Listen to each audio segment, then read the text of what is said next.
Okay, so we are going to continue the dreams of King Kosala. We have learned about the first to the 8th dream. So today we're going to talk about another 4 dreams. So this is the 9th dream.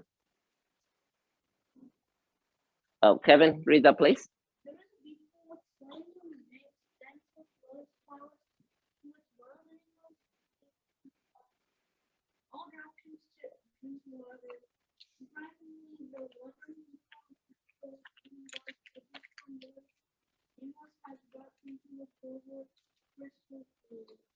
Okay, so normally when you look at a big pond or a lake, relatively, is the water clearer in the middle of the pool or the edge? In the middle in general, naturally, right? But the king's dream, as you can see in the picture, even though a lot of animals are coming to that lake or the big pond, and a lot of animals are drinking water, amazingly, it is so very clear at the edge or the rim. In the middle is really dirty and cloudy. Why is that? Right? What do you think? Okay, let's go to the next slide. Can I read that, please?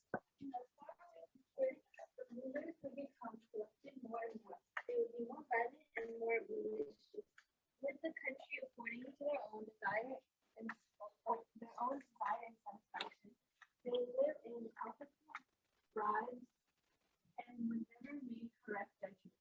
They would never show any passion to their subjects and would squeeze them like sugar.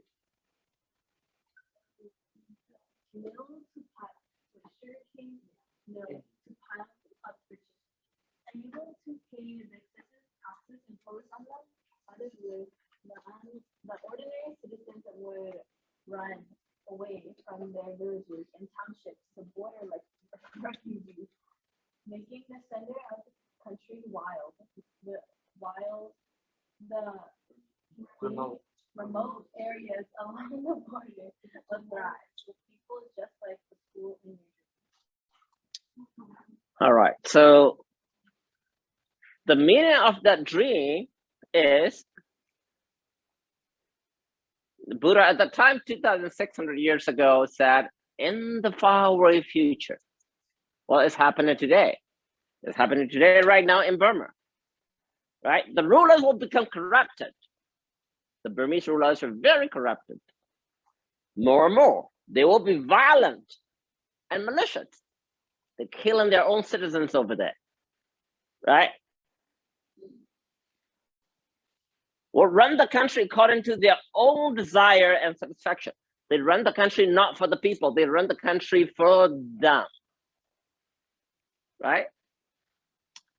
They will live on profitable bribes and would never make correct judgment. So true today. They would never show any compassion to the subject. Subject means the citizen. And would squeeze them like sugarcane mill to pile up their riches. And even to pay the excessive taxes imposed on them. Even though in Burma, the taxes system does not work. But right now, the police and the military is asking money from anyone and everyone. There is a taxation system, but because of a lot of briberies, people don't pay tax. Or the tax official will put that money into their pocket, but the government does not get it. The country does not get it. Okay? So even though the taxation is not that bad in Burma because people can evade, but today, the military and the police force is just like illegal gangsters. They're asking money and everything from the citizens. So because of whatever happening, the ordinary citizen will run away from their villages and township to the border like refugees. Now, these are not my words, right? These are the words by word from Buddhist scriptures. Now they're running. A lot of people especially young, educated kids, now in jungle, now in Thailand or India or remote part of the country. They had to leave their township, their parents, their family, right? They had to run for their life. They have to run so that they can fight back. Making the center of the country wild, while the remote areas along the border would thrive with people just like the pool in your dream. Okay? Now, I just talked about Burma. Does it happen here in this country? Somewhat. Okay? Not as bad as Burma. Okay? Since we live in the United States, let's also look at United States. Yes, our motherland, Burma, is really horrible today, right? You really would not survive over there. Either you will leave the country, or you get killed by the government, or you end up in prison, or you go to the jungle and fight for the cause, right? That's what happened in Burma. Okay. Well, since most of us live in this country, let's look at Burma. Now, another example. So I'll show you this video clip and we'll discuss. Let's watch the video clip.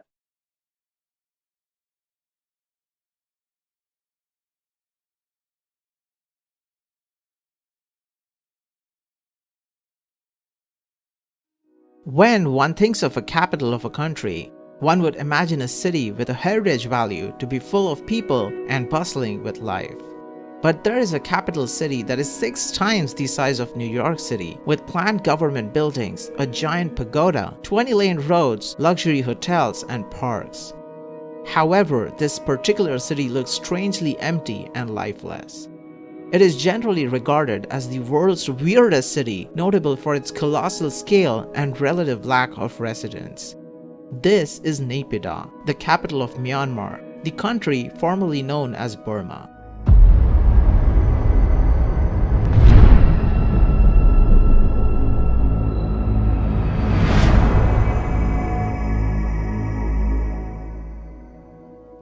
Naypyidaw, which translates to the seat of the king in Burmese, is the 3rd largest city of Myanmar.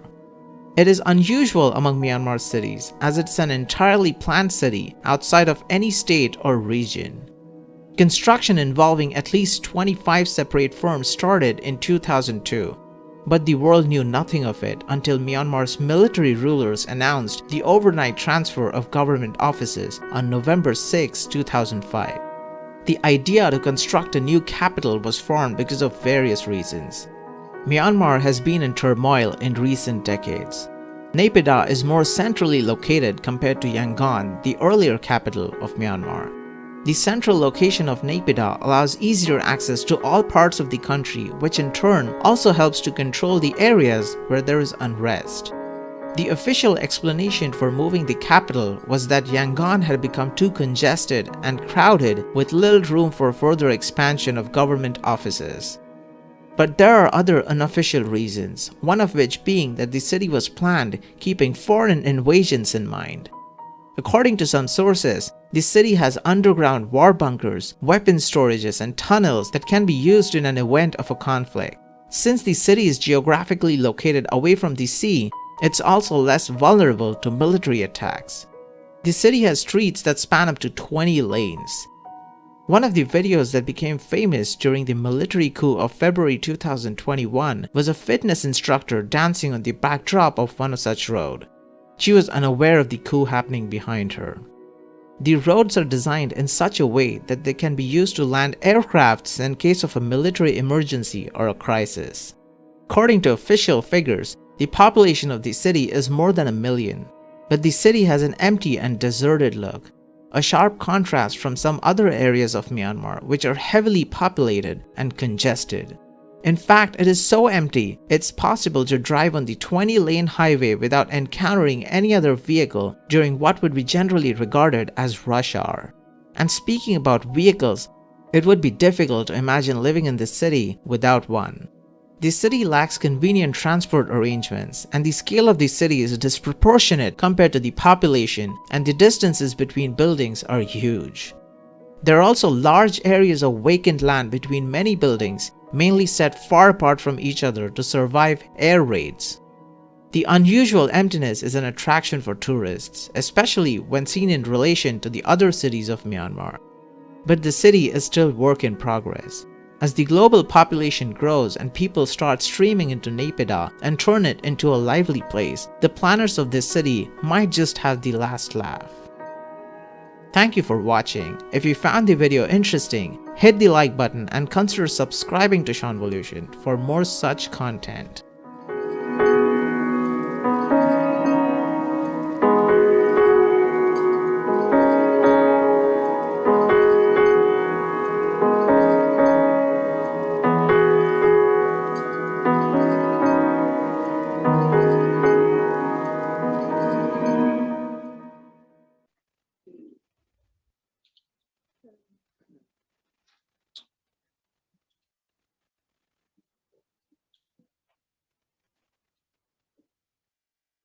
Now we're going to look at United States because that's where we live today.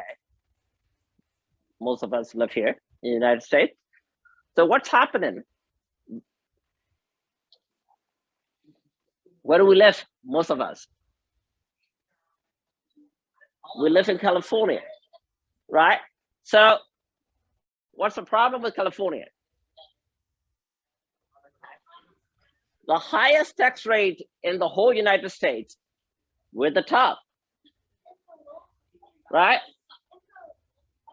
So look at it like Hawaii, Alaska, Florida. So the numbers are pretty low.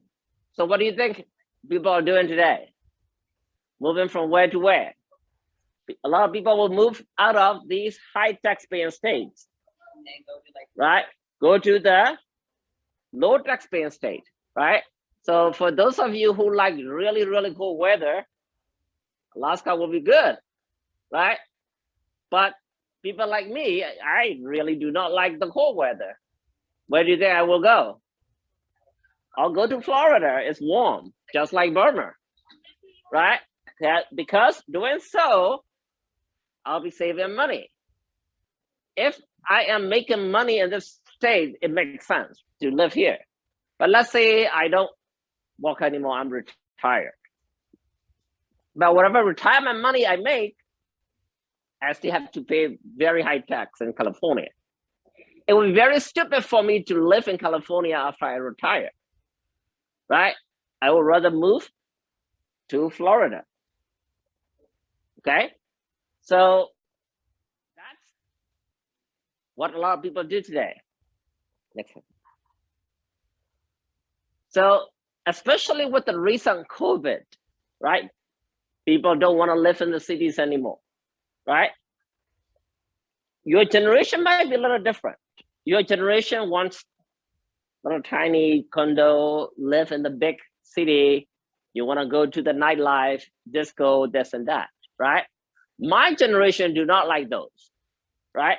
So right now, it is my generation time that during the COVID, look at the top 10 states that lost the most people between 2000s. That was, this statistics is even before COVID.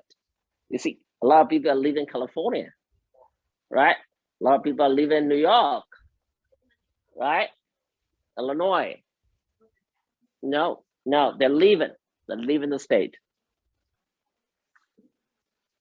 Now, the city that gained and lost the most movement during the coronavirus. So this is during the COVID, right? So COVID, not only, even before COVID, a lot of people want to leave certain states because of the tax, because of the weather. So we discussed about this last week. What's happening in California with the weather? Drought, a lot of fire, right? High taxation. So now if you look at it, you will notice some cities like San Francisco, LA, a lot of people are moving out, right? And also other big cities like Brooklyn and New York and Chicago, So all these people from big city, they're moving out, right? Oh, there is COVID. I'm living with too many people in this big apartment or condo complex. I don't have much space. I don't have much air. There's a chance that I can die. So people move out of big city and they're going to go to other states here. Okay. Now, no matter what the cost is, it's happening. It's quite different compared to what's happening in Burma, right? In Burma, because of the nasty government. Over here, government is not as bad, but also certain things are happening. The taxation. That's what also Buddha talked about, right? Taxes. All right. So by looking at that, what do you learn? Well, you're young. At this point, you have no choice, right? You're going to live where your parents live. Your parents live in California, you're going to live in California. If your parents live in San Francisco, no matter whether people live in or not, you end up living in San Francisco. But sooner or later, you're going to be on your own. You'll get to high school, you'll get to college. Now, after your high school, you're going to make your own decision. Yes, your parents have some control, but not 100% control. So you will make the decision, why do I want to go for college? Right? Do I want to go for college in California so that I save money? Or I save my money or my parents' money? Or, the farther from my dad, the better for me. I'm out of here, right? So whatever your decision is, think about those, right? Where do you go for college? What will be my cost of living? What if I have to run a dorm outside of the school, inside the school? What's the transportation like, right? How much does it cost for me to eat even, right? To go around? What's the price of a gas? Where do I find a job? Yes, California has a lot of tax, but pay you a lot better too. Hey, when I'm working, I'm fine to be in California, right? For now, let's say whatever amount of money I make today, if I move to another state, I will be making less money for the same job. So for me right now, living in California is okay. But the moment that I retire, it is not okay anymore because I will not get paid if I retire because I'm not going to carry a job, right? That's the moment that I want to leave. Now, for you, the same way you're going to think, right? Well, I am a computer guy. I'm a tech guy. I need to be in Silicon Valley. You're right. Right? You might be living in a little tiny apartment or you might be living in a mobile home, but still makes sense if you're going to make a lot of money, right? If you ever get married, if you want to raise a family, where do you live? If you retire, where do you live? Now, by looking at what Buddha said 2,600 years ago, you can have a big idea, right?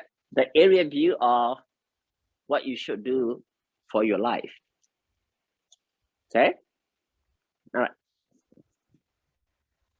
Now we're going to go to the 10th dream. All right. Coco, read that, please. Laura.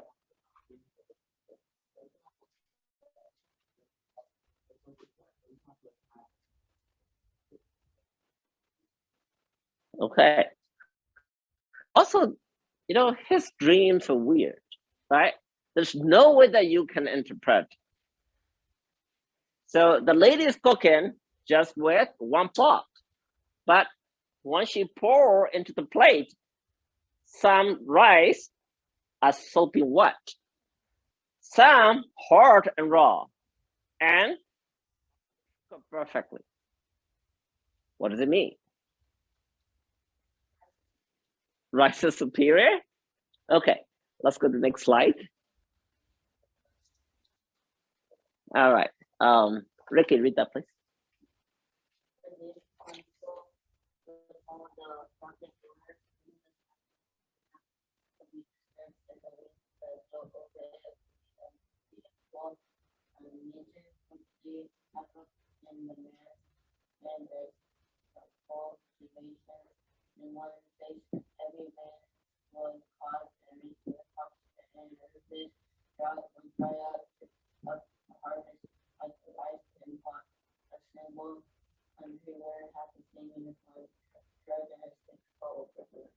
Very good.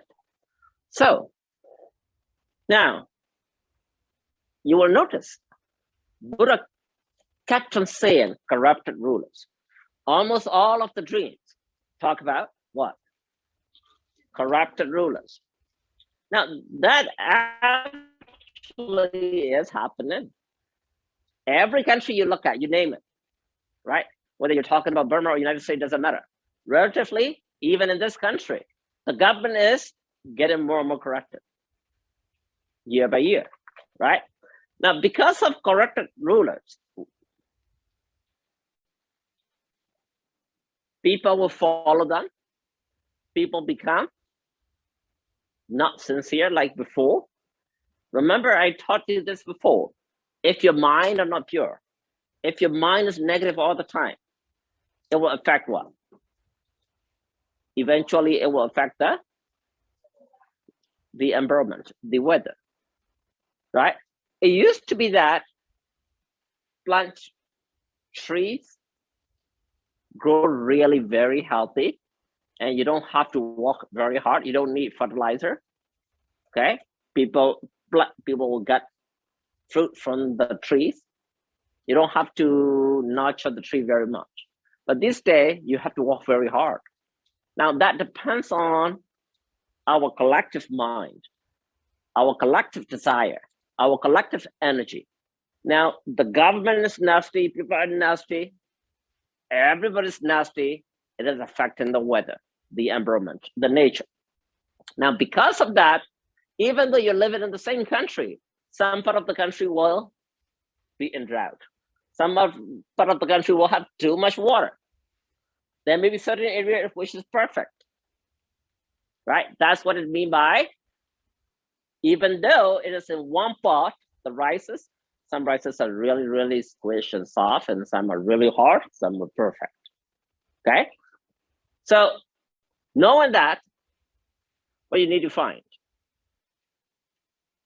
United States is a perfect example, right?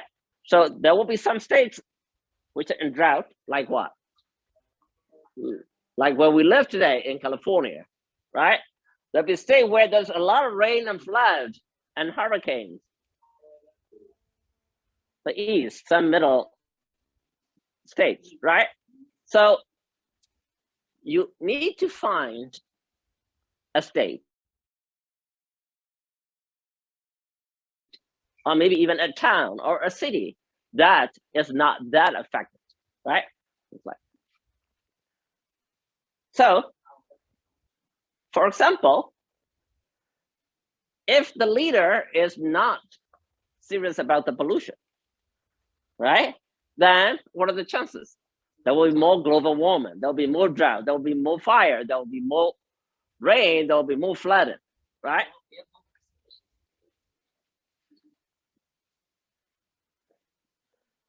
So, but remember, people, no matter where they live, whether they live in Burma or Ethiopia or United States, people tend to follow what? Their leaders, right? If the leader is stupid, people tend to become stupid, right? So it is very important that you elect a great leader, right? If you end up electing a stupid leader, majority of the country will become stupid, okay? So now let's look at it. You will see the whole West pretty much, what do you see? Fire, fire, fire, fire, fire, right? You will see the South and East, what do you see? Hurricanes, cyclones, all these things, right? So these are things what already happened, right? So look at all these flooding, Louisiana, right? Tornadoes, right? Over here, what's happening? Raining, thunderstorm, snow, right? So when you look at it, a lot of places will have extreme weather. So even though, because we're Burmese, we always talk about Burma, but don't think Burma is the only country happening this. All over the world, wherever the people are bad or the rulers are bad, it is happening. The only difference is a degree, right? Burma, the leaders are horrible, so horrible things are happening. Over here, the leaders are not as bad, but relatively worse than before, so happening here, right? So what can you do? You move to New Mexico and Arizona. So of course you have different options, especially when you become independent when you're on your own, right? As Wayne said, you can move to states where these are not that affected. But the problem is you may not like those states either, right? Those states are border states, right? They have their own issue too, right? What can you do?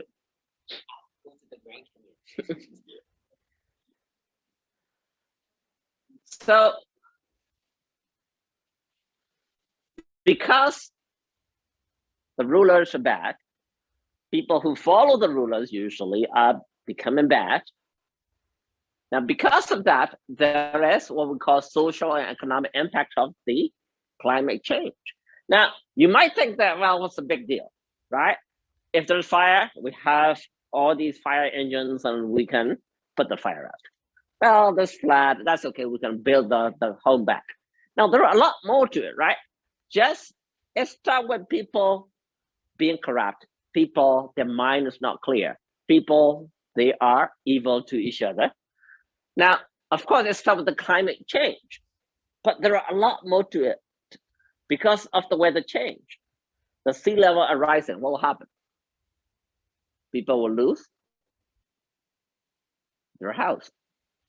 In the next 20, 30 years, a lot of cities will be underwater, right? Loss of the capacity to walk due to heat. If the weather is too hot, you can't think, you can't walk. More wars to gain access to limited resources.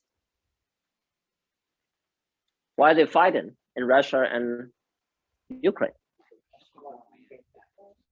From oil, right? And resources, right? So they will fight for resources, especially oil today, right? Fresh water will be in short supply in some areas. What's happening today? What's the biggest dam in the United States? Hoover Dam. What's happening in the Hoover Dam? The water level is too low, that the intake buff is above the water level. Now, city are not going to have drinking water very soon, right? We're lucky here, but some cities will not be that lucky. Okay, so is it happening here? Yes. Relocation of whole towns. Of course, if you have no water, the whole town will have to move. Shrinking productivity of harvest. If you have no water, the farmers cannot plant food for you. Prices of basic foodstuffs and consumer goods will rise. Is it happening right now? Yes. Extreme meteorological phenomena will cause widespread poverty. Diseases will spread due to higher temperatures. There's so many things going to happen. Even though you think, like, oh, what's the big deal? Yeah, these nasty rulers, nasty people, but it will affect you, right? What should you do? Become the president yourself? Yeah, eventually, if you can, definitely. But you definitely can change to certain levels, right? Yes, if you become the president of the United States, that's the best. Next slide.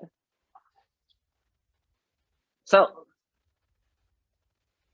the left side is where we are today, and what we want is the right side, right? So you can become someone who will lobby for the environment, who will lobby for the green, right? Okay. So let's go to the dream number 11.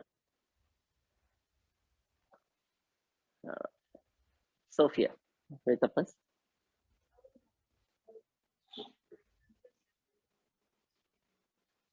So, all right. So, spoiled milk. Is it expensive? A milk is spoiled, you'll throw it away, right? Sandalwood. So you probably may not know what sandalwood is. Some of you might know. Sandalwood is a very, very good. It has great scent, and it's a sacred wood. You burn it and offer it to whatever God you believe in, or in our case, Buddha, right? So sandalwood worth a fortune in gold. Sandalwood is so good and expensive that you buy it with gold. But people will exchange that sandalwood with spoiled milk. That's a dream. Okay? So what does it mean? We'll buy stupid stuff. Okay. Next. Yeti, read that, please.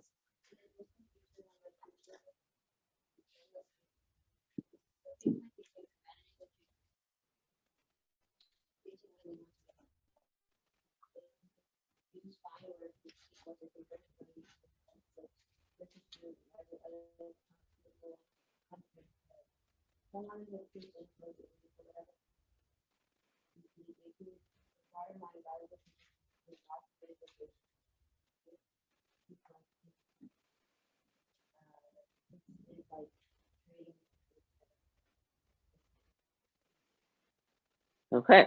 So here, even though it's only one dream, Buddha talks about two things, right? One for his disciple of the monks, for the layman, right? In the distant future, when my teachings are fading. Now, when he said my teachings are fading, means people are, the teachings stay there in the books, but people are not going to follow his teaching, the Buddha's teaching.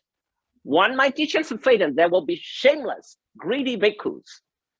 The monks will become greedy. Are the monks supposed to be greedy?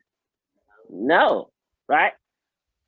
Shameless, greedy bhikkhus who will preach my teaching, abandoning the truth for the sake of their stomach. What does it mean? The monks are to preach for the good of the people, talk about nirvana, right? The practice. But instead, they will preach for what? They will preach for themselves, food and money, right? Their preaching wouldn't lead one to nirvana. They will use fine words and sweet voices to encourage the devotee to give them expensive robes, delicious food, and every other comforts available. Some other will preach inappropriately for whatever little money they were offered. These greedy bhikkhus will borrow my invaluable teachings, which guides the man to liberation from suffering, for mere robe, few coins, and tasty food. It's like trading expensive sandalwood for rancid buttermilk in your dream. Is that happening today? Yes. A lot of people are abusing the religion. Now, I'm not only talking about Buddhism. Any religion you look at it, today, people abuse with the name of religion, with the name of God, with the name of Buddha, with the name of Allah, however you name it. Okay? So now, even though Buddha talked about Buddhism, it is happening in. Sorry to interrupt you. Homo u totana tala, England if you interrupt. Homo no salo yet. Thanks. Let's stop the recording. I think Pomo wants to talk.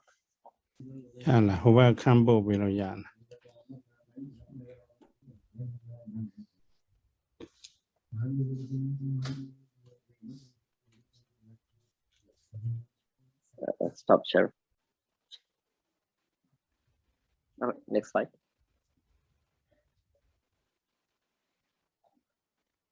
So whenever people abuse religion, there's a problem. Okay? So the religions and politics, how should you treat religions and politics? What do you know about religions and politics in this country? People treat them seriously in this country? You think so? They only believe in God in this country?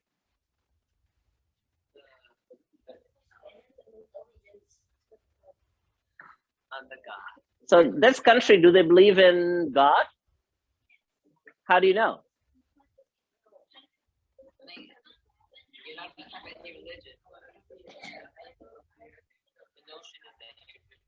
Right. So your Pledge of Allegiance talk about God. The money has the name God. In God we trust. Right? So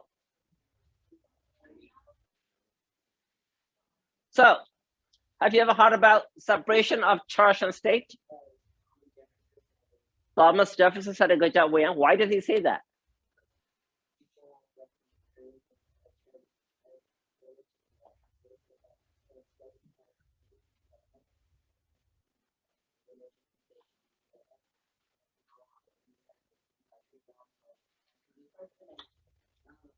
So you think it's in the First Amendment?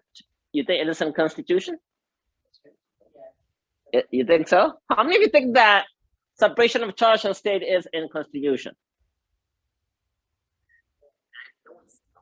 It's all freedom of speech. Well, you might think so, right? You might think, United States is a democratic country, right? And as William said, one of the presidents said so before, it must be in the Constitution. But if he said it, if it is in the Constitution, you'll have to change those signs in God we trust on the dollar sign. Any dollar sign you look at it, you'll see that word. Or in your Pledge of Allegiance, right? Under the God, right? You gotta get rid of that. Have they? No, they haven't. So what does it mean by that? Meaning that it is not in the Constitution. Right? So do they abuse and use religion in this country? Yes, big time. Recently, who used it? Donald Trump, right? He used religion to get votes. He is irrelevant, but he still used the religion, right? In Burma, those military leaders, the junta, do they use religion, abuse religion? Big time, right? So, this is a good question I like, right? So as you know, in this country, there are three parties, right? Whether you're Republican or Democrat or you're neither, or Green parties, right? So this one, the conservative, like Donald Trump, or the Republican Party, they believe in or they gear towards the church, right? Whereas liberals or Democrats, they said, no, it's state, right? But there is no such thing as balanced here either, concerning the religion and the state, right? So, as Wayne just mentioned, this is what Thomas Jefferson said in 1808, long time ago, right?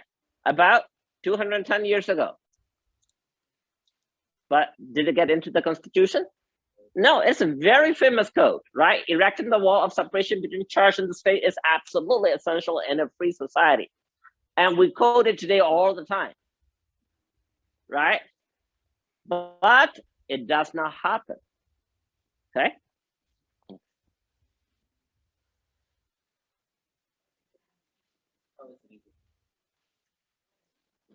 So let's look at a video here.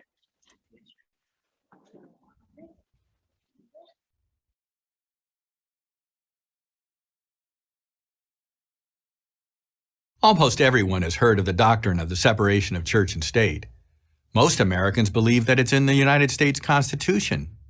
But there is no such phrase in the Constitution, and there never was, for a simple reason. The Founding Fathers never intended for church and state to be completely separate. They saw religion, specifically religions based on the Bible, as indispensable to the moral foundation of the nation they were creating. So where does that phrase come from? It comes from one brief letter that Thomas Jefferson wrote to the Danbury Baptist Association in 1802. At the end of a very long sentence in which Jefferson affirms his conviction that religious belief should be a private matter and that the government should not interfere with such matters, he uses the phrase, building a wall of separation between church and state. And that's where the phrase lived, undisturbed, lost in Jefferson's voluminous correspondence for almost 150 years. But more on that in a moment. First, let's discuss what the Constitution actually does say about religion and its role in public life. The answer is found in the First Amendment to the Constitution. Congress shall make no law respecting an establishment of religion or prohibiting the free exercise thereof. It's plain what those words mean. The federal government could not establish a national religion, the common practice in Europe. The United States was going to be different. Americans would be free to follow the religion of their choice. When James Madison first proposed what eventually became the First Amendment, his original wording was that no religion shall be established by Congress. But that language was later modified after it was pointed out that this might be taken to mean that the government, including the state governments, had no interest in religion at all. The founders did not want this. As George Washington said in his farewell address, religion and morality are indispensable supports of our political prosperity. Washington's view remained the nation's view throughout the 19th century and into the 20th. But that changed in 1947. In that year, in the case of Everson versus Board of Education, the Supreme Court ruled in a 5-4 decision that under the First Amendment, neither a state nor the federal government could pass laws which aid one religion, aid all religions, or prefer one religion over another. For the first time in American history, the First Amendment was not only about the prohibition of establishing a national religion, it was also about not giving any encouragement to any religion. The modern strict separation view was born. And where did the 5 justices look for support for their argument?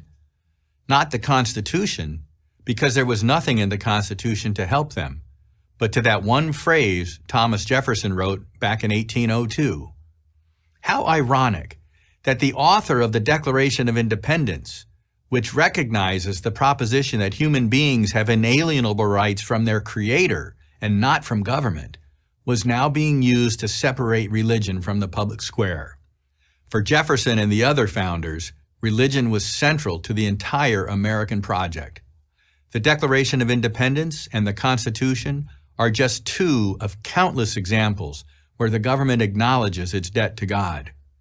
As the famously liberal Supreme Court Justice William O. Douglas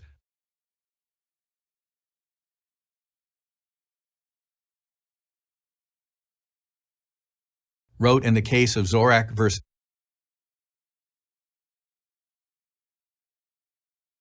Clausen just 5 years after the Everson decision, we are a religious people whose institutions presuppose a supreme being. The founders would certainly have agreed. Following Everson, the nation's moral infrastructure began to crack, at first slowly and then more rapidly. In 1962, the Supreme Court struck another blow. It ruled in Engel versus Vitale that a generic school prayer violated the court's new definition of the First Amendment. Listen to the words of that school prayer. Almighty God, we acknowledge our dependence upon Thee, and we beg Thy blessings upon us, our parents, our teachers, and our country. Amen. The prayer was not specific to Christianity or to any religion. Since then, the separation of church and state metaphor has been used to remove God and religion piece by piece from American public life. Are we a better society for it? It's hard to argue that we are. Almost every cultural and ethical indicator, marriage rates, birth rates, the number of Americans giving to charity, has declined since God and religion have faded from American life. Meanwhile, children without fathers in their lives, behavioral problems in schools, and crime have gone up dramatically, and all because of one vote in one court case based on one sentence in one letter. On such things do nations and history turn. I'm John Eastman, professor of law at Chapman University.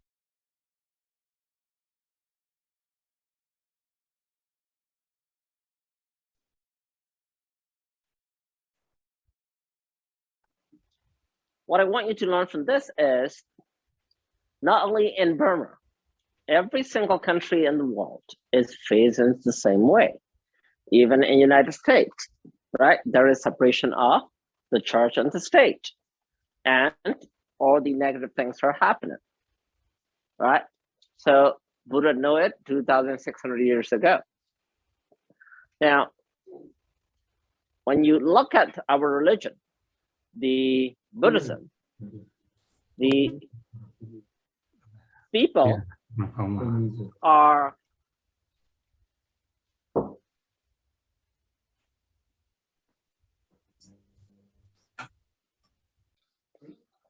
okay. So we are going to go to the 12th dream. Okay. So, all right. Catherine, read that, please. So the 12th dream said the dry gods, right? Usually they're very light, right? They will float in the water, but they're sinking to the bottom of the lake. So that's a dream. Okay. So next. All right. Ricky, read. The lower are educated with the ideas and power of authority because the Lord conferred over beyond authority. Those lower are educated with the highly recognized and permanent place in government and beyond authority seek known like fly above the authority. Even among the security, this will happen as only the advice of the corrupted ones will be all right. So this is a 12th dream, right? So even though it's one dream, Buddha talked about what will happen in the human or the layman world and what will happen in the Sangha, right? Or the monk society.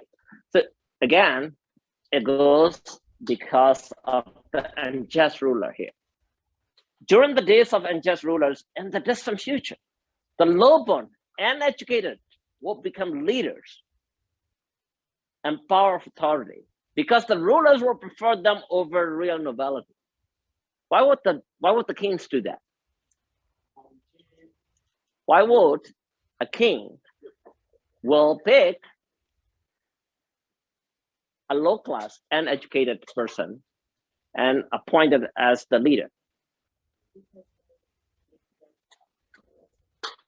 Hmm? No, because they themselves is uneducated.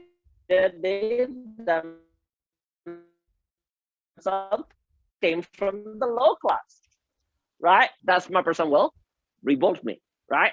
So if I'm uneducated and I'm from low class, if I ever become a king, I'm not going to appoint a smart person above me, right? I'll appoint all these lower class people, right? So that's what's happening in Burma, right?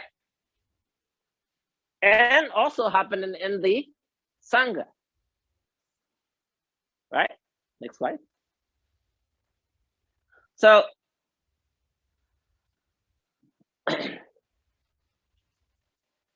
the 11th dream and the 12th dream, somewhat related to, right?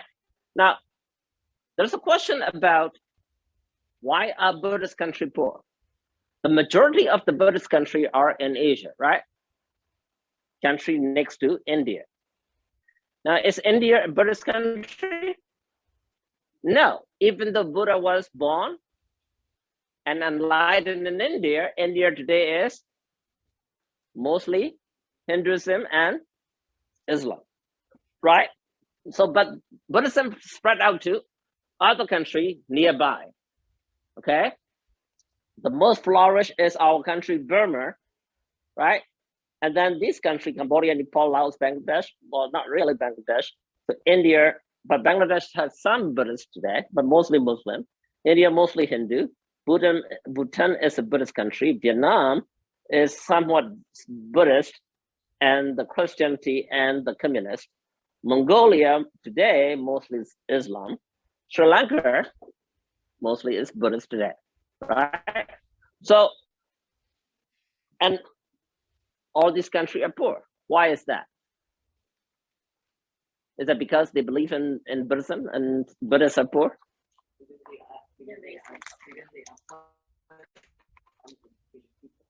Because they appoint uneducated people? No. The problem is people today do not know how to apply Buddhism in correct way, right? Buddhists are passive, and the corrupt leader is easy to abuse passive people. Say, for example, if I hit Kevin, right? And if Kevin doesn't say a thing and just look at me and smile, what are the chances that I'll do it again? A lot. Whereas he'll fight me back. Hey, why you do that to me? Either he fight me back or he yell at someone. What are the chances that I will do it again? Very low, right? But if we just keep on not doing anything, I'll just keep on hitting. Now the same thing, the unjust rulers, they want to take advantage on people who are sincere, who are passive, who practice Buddhism, right? So that's the weak point of the people, not because of the religion. But that's happened in basically almost all the Buddhist countries. Now, it's not because of the religion, but because the unjust ruler take advantage on the religion, right? So that's what Buddha preached 2,600 years ago about this and the 12th dream. It's happening. Okay. Those of you who understand Burmese, you can read. So this is a very nice cartoon. It said, just like here in this country. Okay, so we have dogs to control the bad people, right? To chase after them. But in Burma, okay, so what I mean by that is like that. So when you look at it, now this poor girl, she was demonstrating against the military rulers, right? Now military rulers give this guy the power. It's a power, and told me the guy has the power. Now, look at this guy. Do you think that's an educated guy? What do you think? He just needs some money. You're right. So look at his hair, look at his tattoos. For sure, this guy is uneducated and from a low class, right? Now that low class people are given the authority and the power controlling the educated high class people. Now, it's not only today, it happened to me, right? I was high school graduate. I was in Red Cross. So I was doing things, right? Now, the person who's in charge of our little township, that guy is a drunkard, right? So he threatened me to put in jail for doing things that he doesn't like. Now, that was where one country was not that bad at that time, my time, right? Now, even though I know that guy is an educated drunkard, I, at the time, had to apologize because my parents forced me to, because I was young and I was a little arrogant. I said, no, why do I have to apologize for something that I didn't do? And that guy, on the other hand, is not educated and he's a drunkard. But my dad said, well, if you don't do that, you're going to end up in jail. So I had to. Now things are a lot worse today. Just like Buddha said, look at it. The guy and educated low class have the power. to control educated, sincere people. Do you want to live in that kind of country? No. Right? Now, the same thing, even though it's one dream, Buddha talked about not only the human, but also talk about the monks, right? Even among the monks community, this will happen as only the advice of the corrupted monks will be heeded, ignoring the guidance of the wise. Now, for whatever the religion, because the rulers want to abuse the religion and control the people bear the religion, they will find a monk, right? And make that monk say things that they want, right? So the Buddhism used to be very, very famous as a passive, very peaceful kind of religion till this happened. Now, the Time magazine put this, the face of Buddhist terror. There was no such thing as Buddhist terror before him. Now, he is a very educated monk, by the way. Okay, his educational background is so great in Buddhism. He has what we call Biwenta. Now, Biwenta meaning very, very educated. You cannot become a Biwenta easily in Buddhism. He became a monk when he was young. Okay, he studied very hard. Now, from the Buddhist literature standpoint, he is a very educated monk. But what happened? The military brainwashed him, abused him. Even though he is a very educated monk, he started using foul language, especially against Aung San Suu Kyi and other people. Now, what does it tell you? You may be educated, but your mind could be clouded. You may do things that you shouldn't. Now, certain words that he said, I will not say it as a layperson, but he said it with the robe. Now, no wonder it was named the face of the Buddhist terror. Okay. Now, the same thing, this monk, one of the very reverend monk. In fact, I used to like him very, very much. I used to listen to his preaching. He preached so very good. His educational level is probably about 20 times higher than his. Very, very learned, educated monk. Okay. Not only in Buddhism, he is really good in English and a lot of other languages. He can preach in English. Now, his teacher, one who was learning English and management, his teacher made him read The War and the Peace from cover to cover. How many of you know Leo Tolstoy, the War and the Peace? How many of you read the whole real book, cover to cover? He knows that book by heart. How thick is that book? Yeti, you said you read it. More than that, it's a pretty thick book, right? So the original book, really thick. He knows it by heart. Now that the War and the Peace is not only about the war and the peace, it's about management, it's about society, it's about a lot of things. So his teacher actually asked him to read that book. He memorized it. Now what I tell you is that he's very smart, very learned, not only in Buddhism. He knows about management, he knows about country, he knows about war, okay? But again, what happened?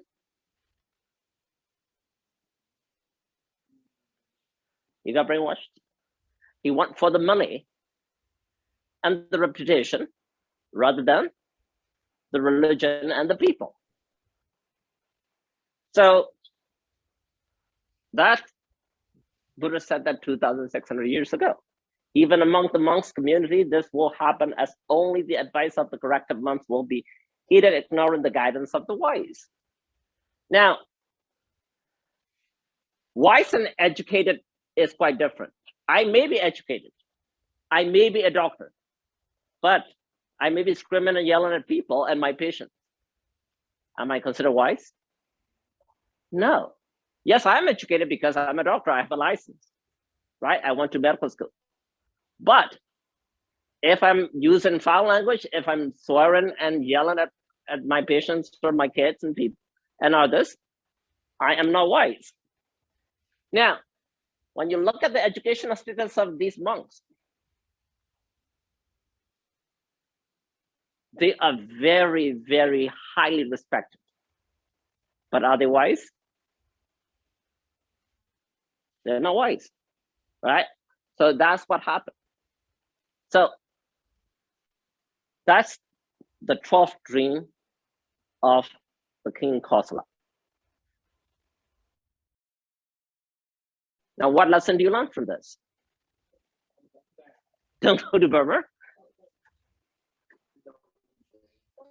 Don't drink.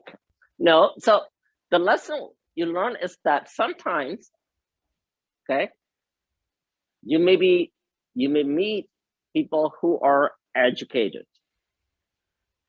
okay, but it doesn't necessarily mean that they are wise, right? So you need to be very careful, right? The leaders, especially unjust rulers, tend to take advantage on religion, right? It's easy to prey on people through religion, okay? For example, if I borrow money from anyone, chances that I may not get that much money. But if I use any religion name, by the name of Buddha or God or Allah or whatever, what are the chances that I'll get money? A lot, right? I already shaved my head already. All I have to do is get a rope and wrap it around. And if I go around and ask for money, a lot of people will donate that to me. Some people fake that for sure, right? So especially today, a lot of people are abusing the religion. And just ruler abuse the religion. Some poor people, just for their survival or just because they want to be rich, they're greedy, they abuse the religion. So you need to be very careful who you follow. Just because a guy is shaved and wearing a robe doesn't necessarily mean he is the real follower of Buddha, right? So these dreams are very accurate today for all of us, okay? So